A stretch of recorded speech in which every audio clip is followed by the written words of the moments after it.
when I was 25 or so, I probably weighed about 138 pounds. I smoked like a pack of cigarettes a day.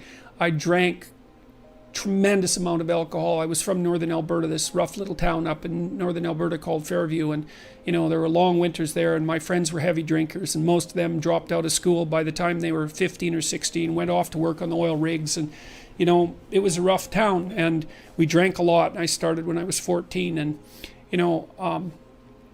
and so I had a lot of bad habits, let's say, and things that were, and I wasn't in great shape physically, and I was also still intellectually obsessed by, as I am now, and so that would have been in 85. But I decided around then, about 85, 84, something like that, maybe a little earlier, that I was really going to try to get my act together, and so I started doing that. I first of all I quit smoking. Well, that took a long time because I eventually had to quit drinking too in order to quit smoking, and I started working out, started playing sports, which I'd never done. I was a small kid. I'd been skipped a grade, and I was a small for my age, so sports were never, especially team sports, were never really a domain of expertise for me.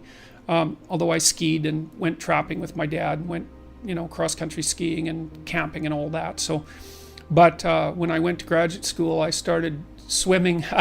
The first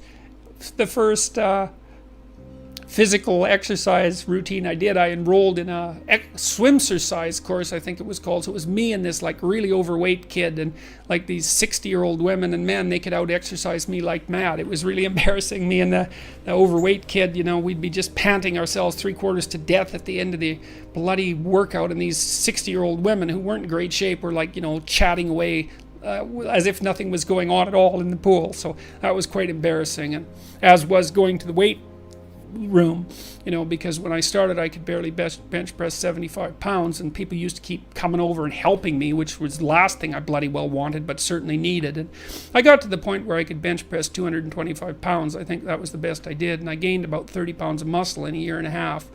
So that was a good thing. So like I was kind of a wild man, and I'm a little bit manic in my temperament, and so I was kind of going every direction at the same time.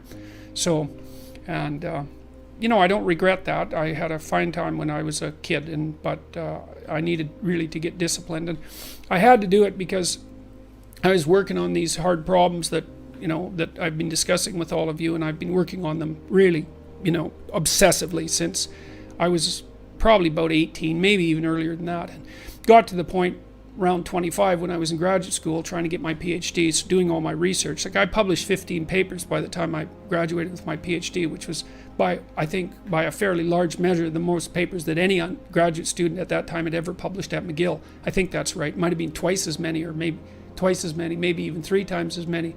And at the same time I wrote Maps of Meaning, which was a terribly difficult thing to do, because I was writing about 3 hours a day doing that, and I couldn't do all that and continue with my misbehavior, my sort of what would you say, my hedonistic my massive hedonistic consumption of alcohol and all of that. I just couldn't keep it up, and also work seriously on the issues that were at hand. So I had to stop. That's a sacrifice. I had to stop messing about and straighten myself out. And I got married. Well, the woman who's my wife, Tammy, who I've known since she was 8 years old, she lived across the street from me in this little town called Fairview, and I was in love with her like the first time I saw her, which is quite the bloody thing. So that's worked out pretty well for me. But she came to live with me about the same time, and we decided jointly to get our act together, and we swore that we'd tell each other the truth, which I think she's actually done better than me. Like I don't think she's lied to me ever in our entire marriage, which is unbelievable, and it's been so useful because I can really tell her things and we can really talk. So I tell you, if you want to have a good relationship, man, you embed it in the truth, because if you don't embed it in the truth, you don't have a relationship. It's just lies. It's a tissue of lies, and it will dissolve in the chaos as soon as a crisis comes along. So the truth is a terrible thing, but not compared to falsehood. So all right, so let's look at the live chat here.